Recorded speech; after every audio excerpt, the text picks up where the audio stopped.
یادم میاد وقتی لیزبون بودم محلم خیلی متوسط بود، باید بگم محله فقیر، و پسرم رو بردم اون محله.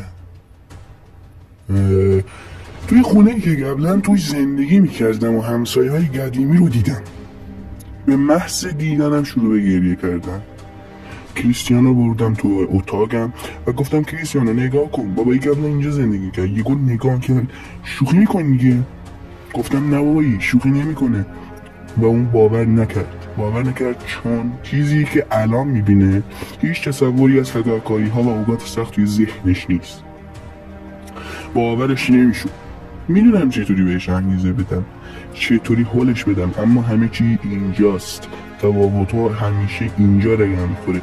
دعا میکنم که ببینم یه روزی پسرم شبیه من بشه، اما اجباری در کار نیست. مشکل نیست، هرچی بخوای میشی، فشار بهش نمیارم.